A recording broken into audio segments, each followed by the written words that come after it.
everyone, and thank you for joining us here on the Recruitment Roundup podcast, which is brought to you by BMS Performance. For those of you that are joining us for the first time, BMS Performance is a specialist sales and marketing recruitment consultancy. For the last 30 years, we've been helping businesses across the UK recruit for vacancies at every level. I'm your host, Mike Leather, and every week I'll be joined by a new guest where we'll get stuck into the latest trends in regards to recruitment. We'll talk about insights, we share ideas, we share experiences, and ultimately we look to provide value to fundamentally help you, whether or not you're a hiring manager, a business leader, or part of an internal talent team, to recruit smarter, faster, and more effectively. So welcome back, everyone, to another episode of the Recruitment Roundup podcast, brought to you by BMS Performance. I'm your host, Mike Leather. I'm the co-host, Sam Musierira. Great, Sam. And today we are joined by a very special guest, Omid Mael. I will let him introduce himself, but to headline this podcast, this is going to be about the really popular topic right now, which is the role of AI in sales, and really excited to get going into this one. Omid, I will let you introduce yourself to the audience, so over to you. Thank you so much, Mike. I appreciate that. Thanks, Sam. Glad to be here. Thanks so much for having me. So, as you said, you pronounced my name perfectly, by the way. So, Omid Mael. That's the first job done right. It's not French, it's not English, so I'm not mad whenever people are mispronouncing that. Yeah, I'm building and founding SecondBody. So, I've been the founder of SecondBody for the last couple of months. And prior to this, I've been in sales since maybe 15 years ago. I started selling as my first job. So I think we're breathing the same air. That's the intro that I do at this stage. Yeah, great. All right. Well, I wanna. I'm sure Sam does as well. Dig into your background in sales, and I think that'd be like a really good place to start before we get on to talking about SecondBody and the story behind that. But yeah, again, Omid, for the audience's benefit and to get to know you, what made you get into sales in the first place? Because I often think, and Sam will probably agree, most people don't think, right, I want to have a career in sales. When they're in school or they're in college, university, they're thinking, right, well, I want to go and be a doctor, or want to do something in science or whatever. What made you get into sales in the first place? Yeah, you wouldn't be surprised if I said money, obviously. You're allowed to say money. You are allowed to say that. Exactly. How it happened, actually, and I think it was a blessing in disguise, is that we were 17 with my twin brother, and my father told us at that age, hey, guys, I think at this time you should be actually going out and start maybe finding something, because everything is becoming more and more expensive. I'm coming actually from a very modest family back in my country, and we didn't know what he's trying to do. He was actually pushing us out of our comfort zone, and we went out. We started actually finding and looking for a job. At our level, everything was commission based. So there was no base salary whatsoever. And we got into insurance. We started selling fire insurance to stores, apartments, companies. And I remember for the first couple of months, we were just being punched in the face by hearing so many no's left and right. Yeah. And the only thing which was driving us was obviously the money. And then we transitioned into a different job, and we started basically seeing some money kicking in. But it was a very hard start for us. But maybe at that age, and the internet wasn't around that much, we didn't have any other options rather than sticking to what we had as an option. So I'm so glad we did it. And the gift that I had was that I wasn't alone. I was with my two brothers, my twin brother and my older brother. So it was a grind on a daily basis. But as long as you're surrounded with people who are falling into the same bucket, it becomes a little bit easier. Yeah. I mean, that's a fantastic story to hear. It's also taken me back to my sort of first sales job, my end. I remember like I was doing a bit of obviously commission only face-to-face sales, and this was trying to get people to sign up to charity. And I was doing this at the same time when I was playing rugby going back like a few years ago. So I know commission only jobs. It's probably the hardest grind as it could get. When if you don't make any sales, you're not going to eat. If you're not going to eat, you're not going to have a place to live. Like you need to make money, right? So I know from my end, it's probably one of the hardest periods of my life when I look back to my journey and where I'm at now. What were the things that you would say that you learned during that time? So many things. First and foremost, nothing was granted. Nothing, literally nothing. Even earning the right to say hi to someone and having a conversation with anyone wasn't an easy thing. One of the things that I learned and is still with me is the fact that regardless of the age that you have and how tall or small you are, people would value you if you are honest, humble, and true to yourself. Even if you're 17, even if you're 15, if you do that right, there are good people out there giving you a chance to actually do that, to do your job. So even today, with everything that I've learned, with everything that I can do today, speaking more different languages, I know if I'm not doing it right, it's not a good thing. Authenticity is everything, isn't it? It's one of the key skills I think of. Yeah, well, people buy from people. Yeah. Omid, how did you end up then going from insurance into technology? Oh, I didn't transition to technology till 2016, actually. Yeah. Funny enough, from insurance, I went to be working for a friend of mine who was a rich kid of a rich family back in Iran. I was born in Tehran, and then I lived in a city which was an industrial city, and his father was actually selling petroleum products. Okay. And he was looking for international clients. Back then, the only way to actually find them was through websites like Alibaba. So people who know Alibaba today, buying normal stuff, Alibaba back then, it was a marketplace to find B2B customers. Okay. Right. And that's how I got there, because I was bilingual and I thought, why not? So I started going on Alibaba. He told me actually to go on Alibaba. And I found the first batch of prospects over Alibaba. And the first commission check that I got from him was the best thing ever that happened to me back then. I got, I think maybe 2,000 USD dollars. And it wasn't USD dollars back then because it was selling oil in USD dollars. So I transitioned to that market. I stayed there for a couple of years. Then I moved to France. I moved back to Dubai because that was the hub. And it didn't work out for me in Dubai. I came back to France and I started actually selling advertisements for a French company. In 2016, I was like, this isn't what I want to do. It's legacy sales and it's transactional. You need to actually go see your prospects over the dinner, over lunch, to convince them to buy actually this advertisement spot. And HubSpot back then was giving away free courses for inbound sales. I remember I saw Mark Roberge, who was number 2 of HubSpot, filming himself with a group of people teaching you how to do inbound sales. And it was free. And there was a certification. Yeah. So in order to brag, I started doing that. And I did fall in love with it. And I started looking out for a tech role.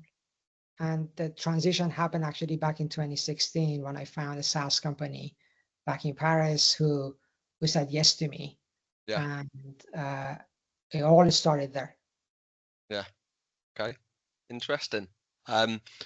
It's also interesting that like you took ownership of your own kind of personal development with HubSpot, and you'd seen this inbound sales training course, you've gone straight into that, and you tried to upskill yourself essentially as a salesperson off your own back as a way of furthering your career. And I guess this brings us sort of into SecondBody, and we'll discuss that and the benefits of that. What if we talk about SecondBody, we may get onto that. What inspired you then to move from your role as a senior sales leader, and you'd work your way right up through that business, to then starting SecondBody? What inspired that? What made you want to go in that direction? So I think we have had this chat before, but I'm going to tell the story for everyone.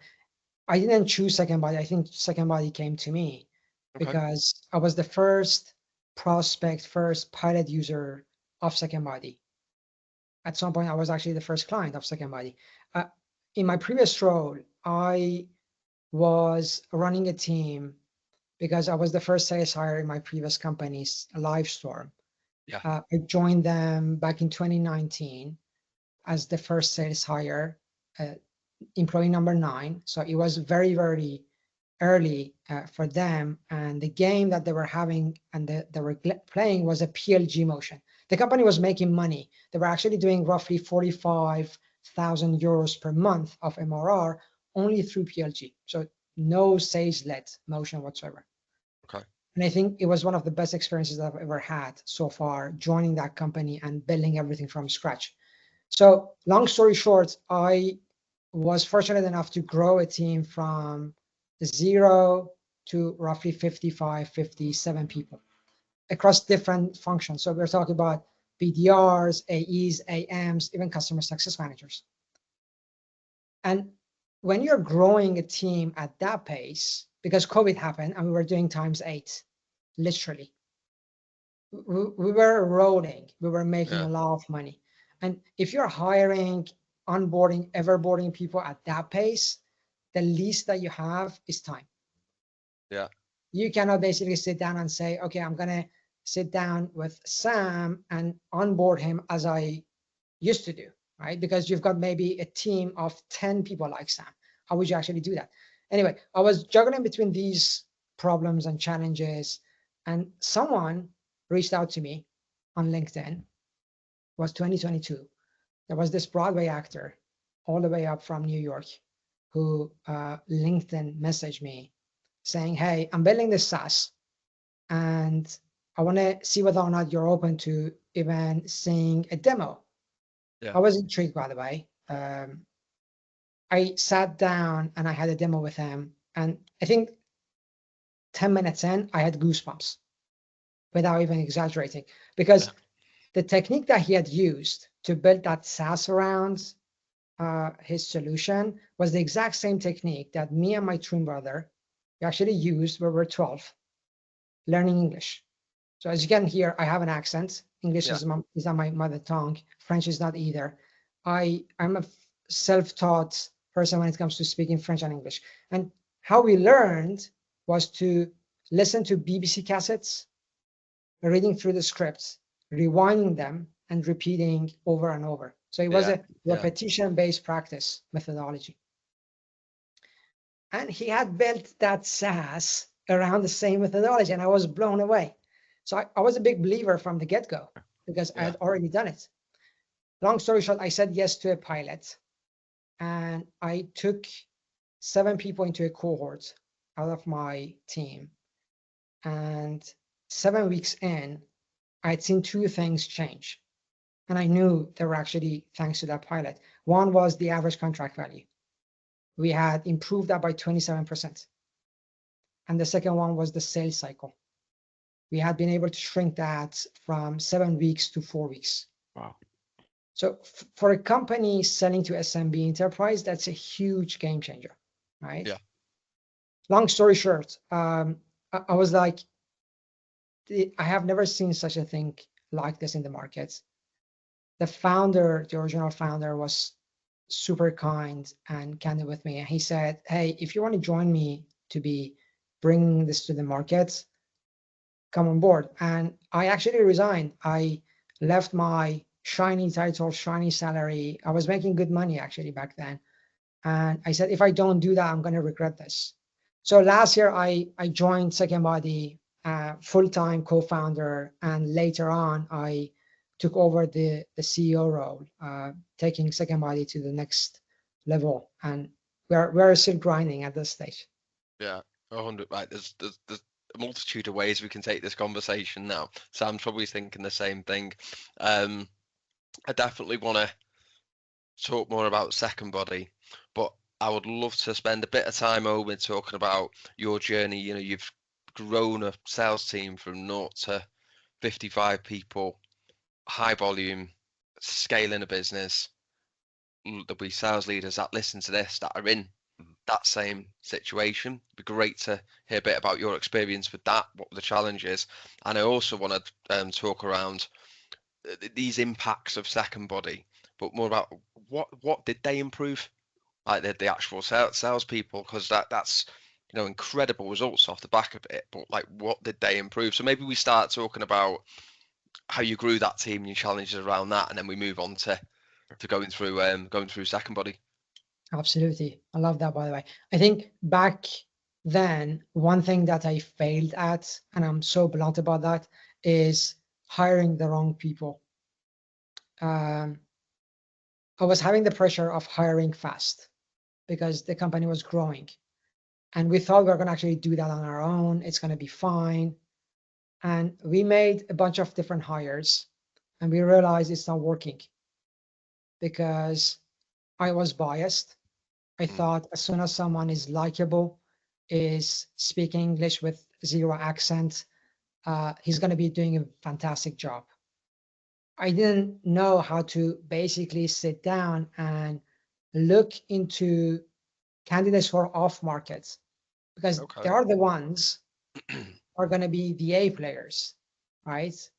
So we failed at the first batch of candidates, and we obviously had to let them go.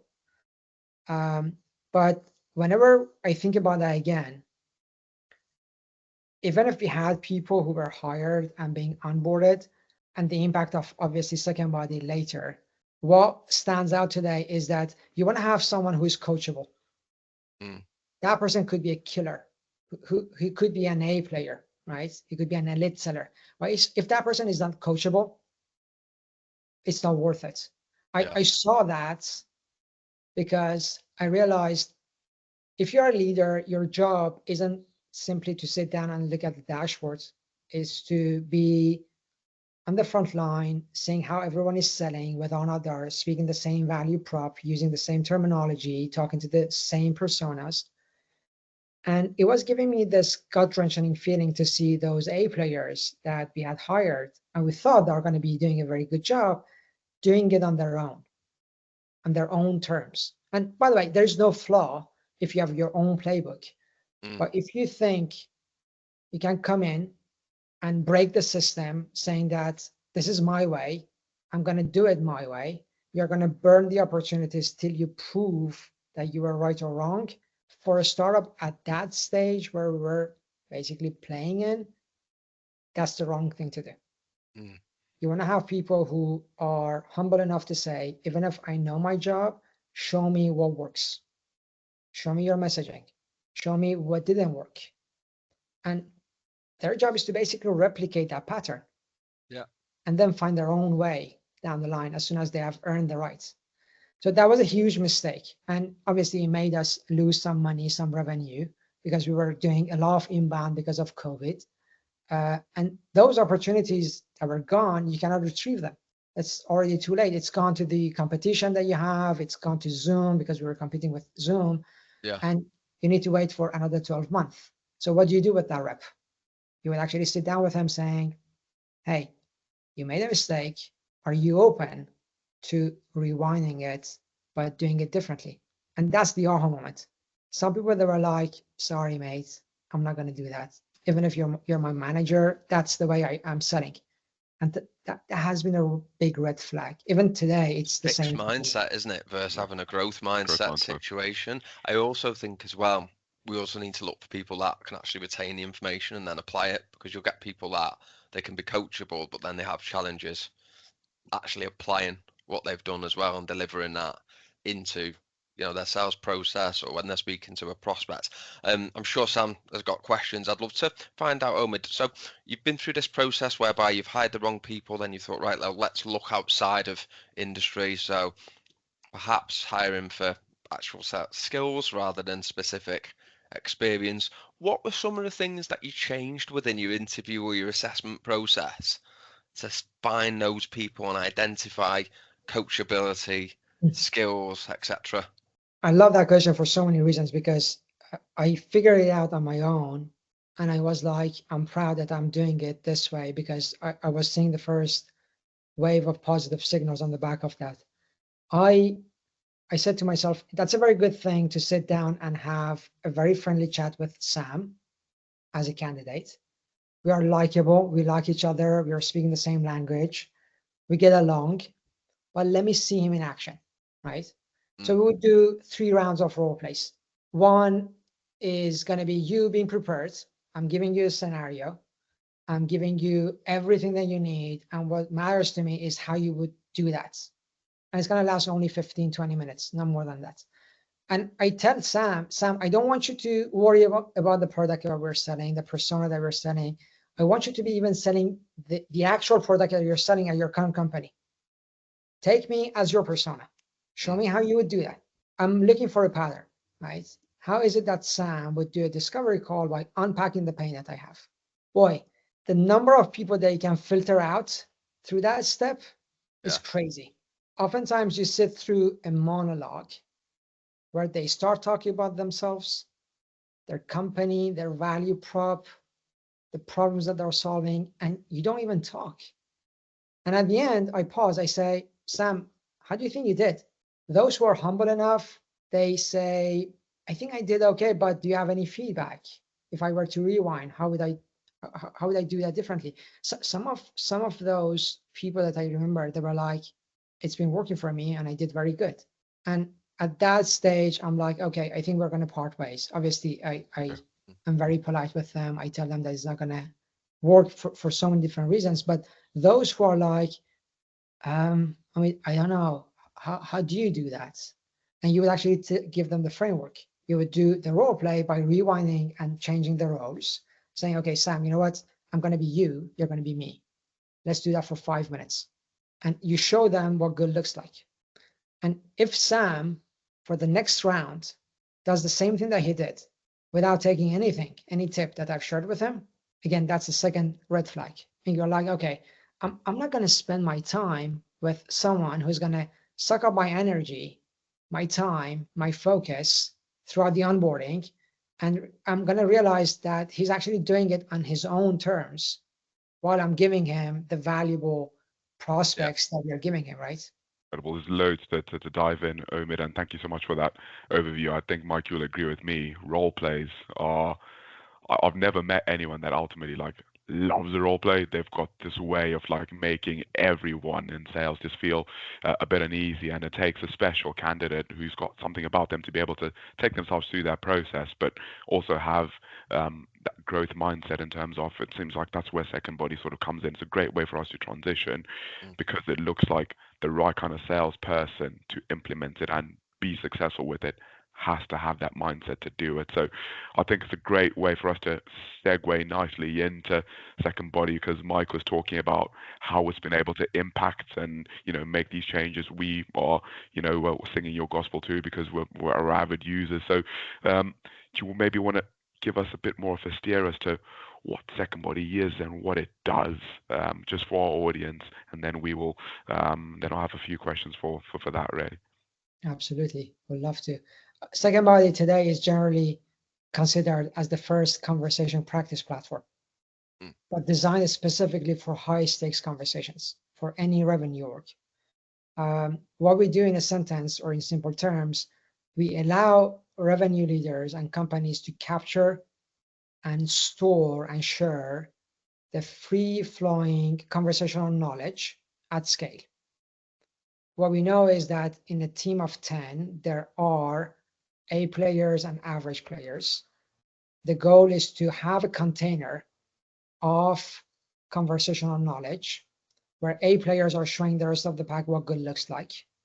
And the manager can basically audit at scale what everyone says, how they say that, and the tonality that they're using. So we get actually invited by managers, revenue leaders who have the honesty to say that streamlining the performance of a team when it comes to conversations, it is something very time consuming, oftentimes not making a lot of money.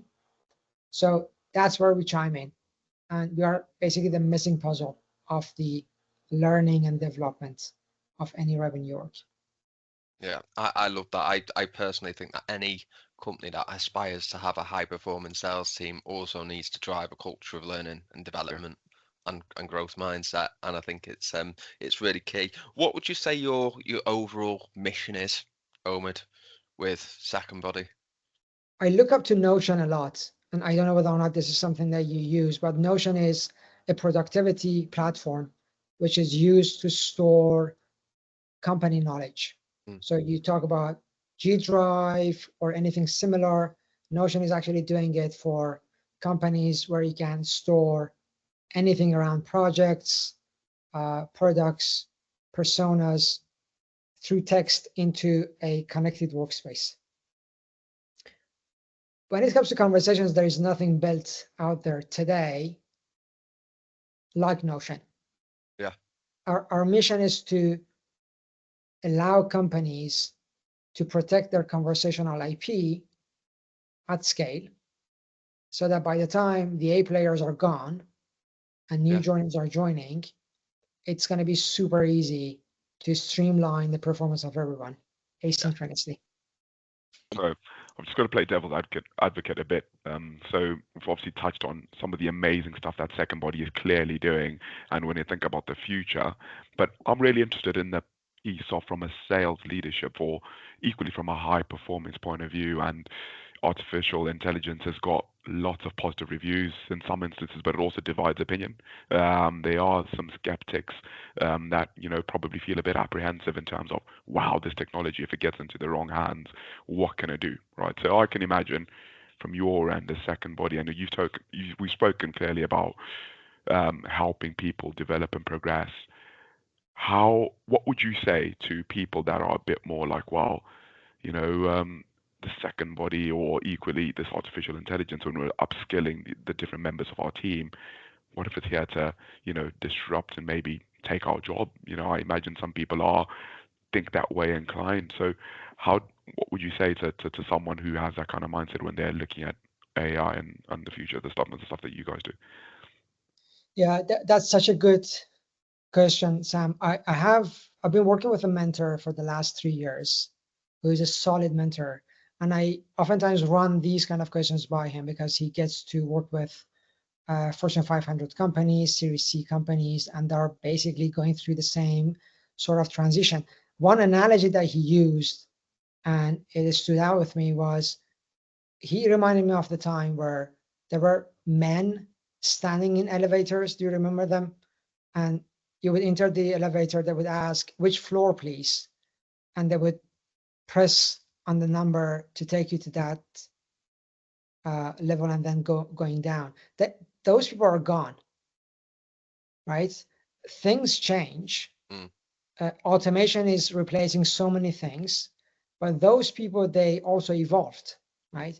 So AI is taking over so many of the jobs that we used to do. I mean, oftentimes the companies that I get to talk to, they tell me that AI has been replacing this entity. As a matter of fact, there was this French company where we were told that they laid off 12% of their support team because right now AI is doing the job. So it is there, it's happening, right? But when it comes to sales specifically, because that's our bread and butter, we know that AI is not going to replace the seller.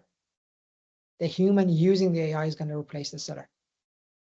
Those people who are going to be embracing the AI are going to be replacing those people who are going to be sticking to the old school ways that they are very comfortable with, and they don't want to go away with them, right? more and more companies are skeptical as soon as we talk to them about AI. As a matter of fact, last week I was talking to this manager who tested our conversational AI for the very first time, and we were fine-tuning the persona for them. And the persona is a finance director. They had this conversation in French, and at the end, the manager said, it was scary.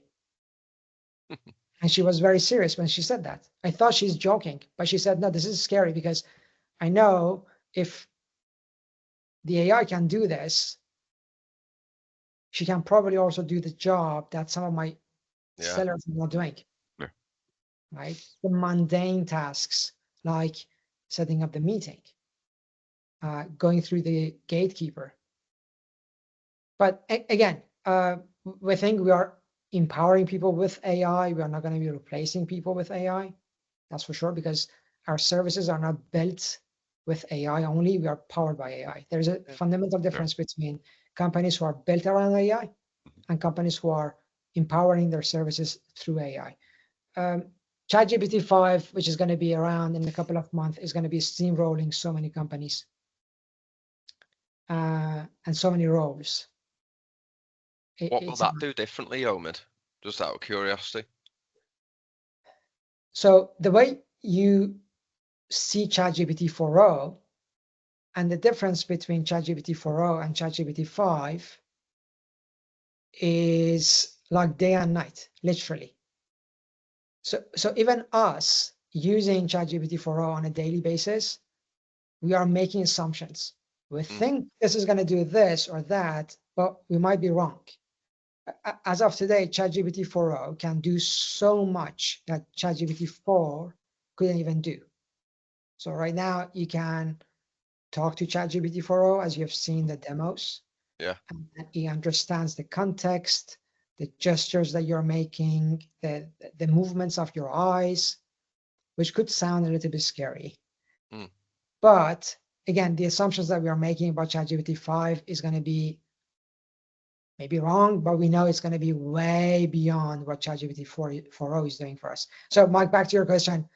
I don't know what I don't know. I won't say I'm biased, but I like to think that I'm open-minded. As a sales leader, and I embrace anything that I think can improve the performance of sales teams. And some of the things that I'm hearing from you, Omid, which I'm liking, is that AI is going to be here to essentially give the seller more time to actually sell and focus on getting better at selling, and maybe removing some of those things, like you said, setting up meetings, data selection, data mining, ICP profiling, all those sorts of stuff can be done by an AI, so that the salesperson has got more time to actually spend in front of customers, closing business. And I think naturally, as humans, sometimes we can immediately see the negative in situations, can't we? I'm curious. I mean, you talk to companies across different countries, different types of businesses.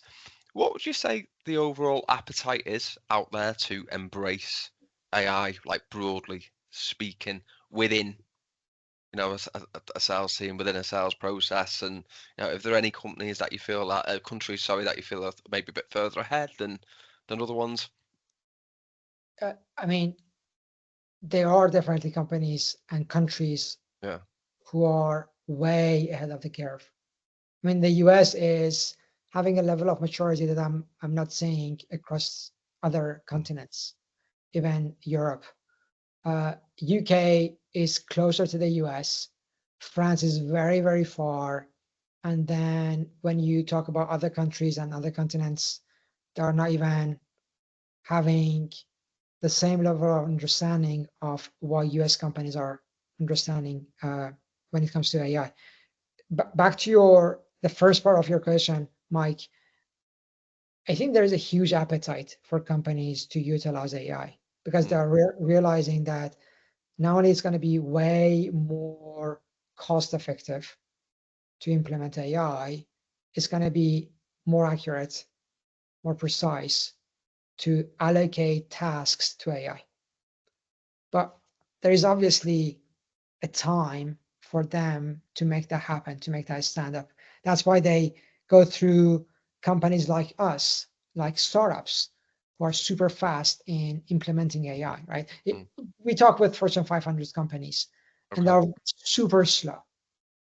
They have an appetite, but when you talk about the timeline, they're like within the next 6 months, whereas we can actually do that within 6 days, right? So it's a matter of time. But there are 3 buckets that I'm seeing when it comes to companies even talk about AI. The first one, they are fueling the progress that AI is making, are super fast. They actually contribute to how AI is becoming better. Yeah. Then you've got the second one, which is skeptical. They think AI is going to steamroll the people that they have and the company that they're building. I don't think they are wrong. I don't think they are fundamentally wrong. And then the third one is obviously a combo of sticking to the old services that they have, adding a layer of AI on the top of that to make it even better, right? The first bucket, I can see them being a steamroll at some point because everything that they're building is powered by AI, as I mentioned. The third bucket, this is where we are falling into. Again, SecondBody was basically born on the back of a technique that Broadway actors are still using on Broadway, off Broadway. And we are empowering everything with AI, right? So there is a difference.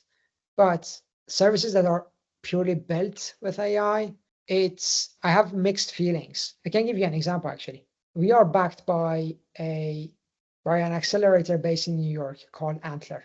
Think about YC, the Y Combinator. Antler is almost doing the same, but at a different scale. The cohorts that I'm saying, and what I mean by cohorts are startups that are being born day and night since 2023.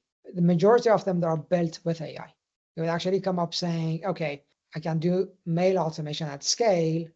And when you look into the trenches, everything is done by AI. Those companies are going away like rapidly.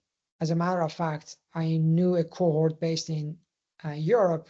All of them, they failed because the companies that they were competing with, the bigger players, they were able to do the same thing by adding 2 or more engineers within their own company, building what that new startup was building. So these companies, they are born and then they die in a matter of a few months, right? On that note, bigger companies, they're super keen on seeing what's being built with AI. And they realize, okay, we can do that. They do it internally and they grab the market share that startup was already serving. And they use that as an upsell, as a cross-sell. If you take Gong, for instance, as an example, or if you take Seismic, Showpad, the ones that come up in our industry, today, a good number or a good amount of additional revenue that they're generating is not through new logos, is through upsells and cross-sells that they're doing with the power of AI. They're actually building new features with AI on the top of that. Did I derail from your question, Mike? I think I did. Yeah, definitely. I don't know if someone wants to chip in there. He looks like he's gonna. No, there's loads happening in there. It's remarkable. I suppose I kind of wanted to take maybe a step back when I think about I am a salesperson, and let's talk. We've invested in SecondBody. What could my best case scenario look like? What could my future look like on the back of, once we've implemented the solution? What's in it for me as a salesperson? Probably a more selfish question, but just interested to find out what that could look like going forward. In simple words, we're going to level up your game big time. You're going to level up your game with SecondBody big time when it comes to conversations. If you look at you, Sam, because I consider you as an A player, I've seen your performance, I've seen your talk tracks, I know you're an elite seller. Don't make his head any bigger, Omid. I'm very humble. But that's true, actually. That's true. The future of someone like you or anyone being a seller, living next to SecondBody, and that's the promise that we're making and the mission that we have, is to level up your game so that by the time you are in any given conversation, high-stake conversation, it's as if this is your second shot, your third shot, your fourth shot of having that conversation. Our goal is to simulate any given scenario for you to practice with before they happen. It's going to be like deja vu, right? AI is going to do that. The AI is predicting and blending different scenarios where you could basically say, if I'm selling to this major logo, this major persona, what are the possibilities for me to hear objections or brush offs in a negotiation call? And SecondBody will actually do that. Yeah. And it's such a good point. Sorry, Mike, I know you probably had a question. And I think about, obviously, myself as a seller or any person within sales, opportunities to, close deals or to have really good conversations come about.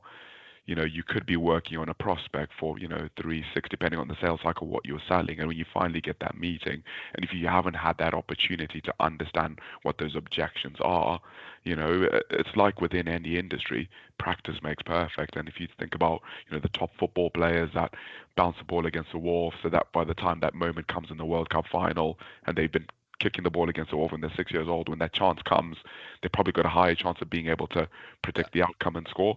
So when we're speaking about those marginal gains, I think it's such a beautiful thing where, I've probably got, prospects and companies that I'd love the opportunity to work with and engage with. And if you've got that opportunity to find out and to recreate what that objection could look like, but equally, how beautiful could it be to recreate an objection in an industry that you probably don't know yet, but you want to break into, and like equally from a knowledge and a learning gap point of view, I think that's only such a powerful thing. It's all about how we use it. So I got a bit excited there, but I'm not really asked you a question, but I just got really, when you spoke about leveling up your game, I think any person in sales who wants to do well, it's only a good thing.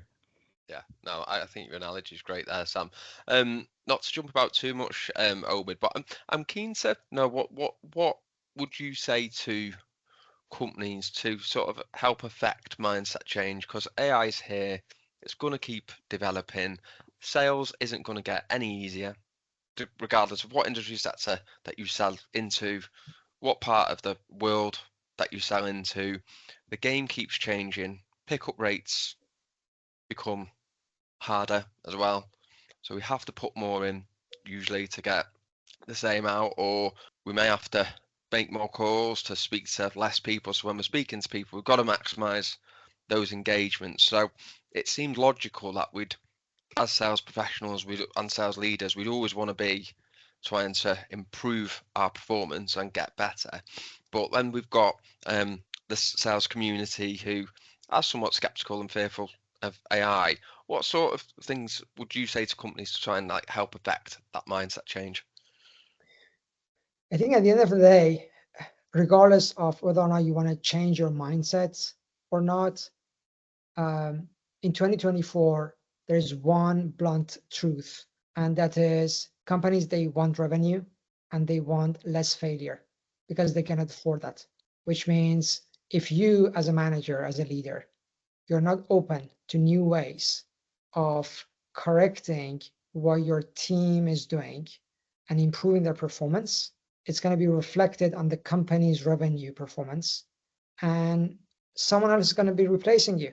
I've seen so many managers being let go, and there were the same people falling in the same bucket who were reluctant to even talk about change. Yeah. Because they thought the status quo is going to be the best thing ever for them. Yeah. It's been working. It was 2022. It was 2023. It's going to work in 2024. And guess what? It didn't. So we can obviously, that's one of the fundamental jobs that we do, is to educate people. But there are scenarios where people who are being educated are very reluctant to even entertain an alternative. And that's a hard thing to see in 2024, right? So that's our mission. Yeah.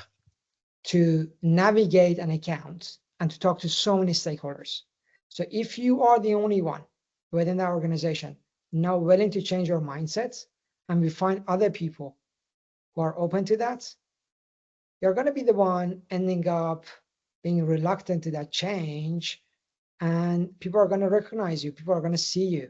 As a matter of fact, I know that CEOs who are not in the trenches of what the frontline sellers and leaders are doing, whenever they hear that there is a new solution out there, and I'm not talking about SecondBody, and their teams are not open to using them, they get frustrated. They're like, if this is going to improve my company's performance, why is it that this manager is not even doing it? Because I'm paying him the salary, paying her the salary. Yeah. The least that he or she could be doing is to keep an eye on what's happening in the market. Yeah. Great. I totally agree with all of that. This is kind of $1 million question, but I'd love to get your perspective on it. I've listened to loads of podcasts, one where we've got, you've got Elon Musk on, and you've got other individuals talking about AI overall, and general intelligence, etc. And there's people on them that will say, God, in the next 5-10 years, world will be kind of unrecognizable to how it is now, maybe a bit far-fetched. But within the world of sales, 2 questions. Why are you optimistic about the impact of AI? And then second question, if you were to fast forward in 5 years, what do you think that impact will look like? In my world, human beings are going to have way more time to do more meaningful tasks, and the mundane is going to be taken care of by AI. So if you are paying me 100K per year, the outcome that I should be delivering is going to be way more valuable because I'll have more bandwidth. Yeah. I'll have more means and opportunities to make things happen. And the expectations that you'll be having from someone like me is going to be way more than what you're having today. Meaning, I should get better. I should have more solid conversations. I should have more solid relationships with the prospects that we are selling to. And not even 5 years from now, I think 1 year from now, Mike, or 2 years from now, if I have every possibility to predict what a business opportunity is going to look like, or a conversation is going to look like, and I'm going to be failing at it because I'm not open to doing the job to get better with the help of AI, it's going to make me look bad, right? Do you think one of the points that had literally just come into my mind as we're talking about this, we're talking about all the the hard stuff like the training, the performance, and the results, and people getting better. But I actually think the more time sales leaders have got to actually spend on the development, coaching of the team, and more time sales have got to actually sell. What impact does that have on their job satisfaction, improving culture within a business as well? As something we've not touched on. I mean, by the sounds of it, as salespeople, we'll enjoy our jobs more. Yeah. Not that we don't enjoy them anyway, but if we're going to be able to focus less on the mundane and more on the thing that we want to be in sales to do, which is sell, close business, meet people, earn more money, meet people. And I guess those are some of the things that we don't think about, do we? Like that when you're talking about AI, it's going to take my job. Or no, it can actually give you a higher degree of job satisfaction. What's your take on that, Omid? You talking about that with companies that you're speaking to? Is that even coming up? How it can improve culture? Because certainly thinking in our business, it could have that effect. Yeah, I mean, by the way, that's such a big topic for so many companies, I think, at this stage. Yeah. Because whenever we talk about culture, the company culture, one side of it is awareness. I think more and more employees that we talk to are aware of what's happening out there, and they're comparing it with their own company and what's being given to them, right? They hear what kind of culture their competition is giving to their employees. And at the end of the day, a company that is trying to keep the talent is not coming down only to the salary. It's also coming down to whether or not I am thriving, waking up, doing my job for this company. Am I happy? Am I getting along with my colleagues? Are they respecting me? Are they adding any value to what I'm doing on a daily basis? Or is it becoming this nonsense daily routine and I'm doing it because I'm getting paid for that, right? Yeah. The culture is going to be around so many things because that's such a wide, I think, subject. It's not only about, okay, we are super transparent, we are giving you enough tools you've got your desk, you've got the company offsite. No, I think literally every company can do that, right? Mm. How do you empower your employees on a monthly basis, on a daily basis, so that they can feel as if they're getting better through their job and they're not basically being bombarded with tasks? That's part of the culture that I want to be building actually for SecondBody. In my previous role, getting to show you what you can become in a year from now or 2 years from now, it was a huge thing for me. Yeah. One of the things that I used to do, and it was part of my team's culture, was as soon as I would hire someone, week 3, I would sit down with that person saying, okay, talk to me about your personal goals that you have. What are you working on for the next 2 or 3 years? Some people would say, I'm buying a house, I'm having a kid. And you would translate them back to their tasks or their job. Buying a house means I need to have an important salary or bigger commission checks. Yeah. Bigger commission checks means a bigger quota. A bigger quota means more activities. More activities means you need to be nailing them. So that's how it actually help you. That was part of the culture, right? It wasn't just, okay, we get along, we like each other, we're good, we have virtual coffee.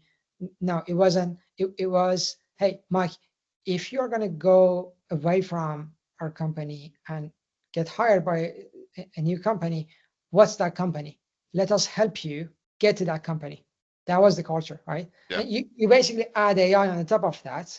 If AI is doing so many things for an employee or seller, how do you empower that person? How do you make him look better, be better? Because some of the people that we talk to, let's face it, they feel as if they are becoming machines. Mm. First and foremost, there are numbers on a spreadsheet. They are oftentimes being taken for granted. They are told that, hey, if you don't hit your quota this quarter, you're going to be on a PIP, you're going to be replaced. Yeah. Right. Anyway, I don't want to derail from the question because I feel like I'm doing it more and more. No, it's interesting. I'm pleased that we've kind of, we're coming to the end of the episode now, and we've looped back around into recruitment, which is great. I think Sam will agree with me. One of the main reasons that we see people leaving their jobs and want to find a new job is because lack of training, lack of development, lack of progression. Yeah. So that's why I like this idea of AI overall helping sellers to spend more time doing what they want, because then they should develop more, they should enjoy their job more. And a byproduct of this, of embracing AI, is not just improving performance, but perhaps retention of talent as well. Yeah. I'm going to finish off. I'm going to put you on the spot with a question, because this is a recruitment podcast as well as a sales podcast. So when you were interviewing candidates, what was your favorite interview question to ask someone as a way of finishing this off? Let me think about this for a second. Thought I'd put you on the spot with one. Yeah, you did. You actually did. I hate gotcha questions when it comes to hiring someone, because I don't think it's going to show me their real face and their real personality. I asked them about their relationship with their 5 closest friends. Okay. Who they are and why they are their best friends. Because I'm a big believer in one thing, which is show me your 5 first friends and I'm going to tell you who you are. Okay. Right. And these people, they oftentimes they talk to you about how they party, why they like them, and you actually go into the trenches of why these friends are so valuable to you. So it shows you actually their personality. So I don't know whether or not that's something very common. Now everyone It's would not actually one that I've heard I've before. never heard Not one that that one. I've heard before, which is great, which is good. Something Great. that I've learned today. I like that. What are you looking to get from that question? Like what the outcomes that you're looking to see as someone interviewing them? What do you want to hear? Some who are very self-conscious, they understand why you're asking them that question. they tell you why these 5 friends are leveling up my game on a daily basis. I get to talk to them because some of them are very successful, some of them they have a lot of empathy, and I can open up with them. As soon as you talk about those friends, you see whether or not they're even open about the relationship that they have, right? I'm not trying to make that person open up about his personal life. I'm just trying to understand how he values his relationships with others, whether or not they're a bully. Somehow they're okay with bullies, right? One person taught me something, and it's very harsh. He said, one of the tasks of a manager is to be, and again, it's very harsh, is to be a pest detector. If you've got bad people in your team, people pick up on negativity more than they pick up on positivity. And that's how I try to understand whether or not that person is having a positive mindset and negative mindset. Is it like, is he faking it just during the interview to please me? Or does he get real when it comes to his own relationships?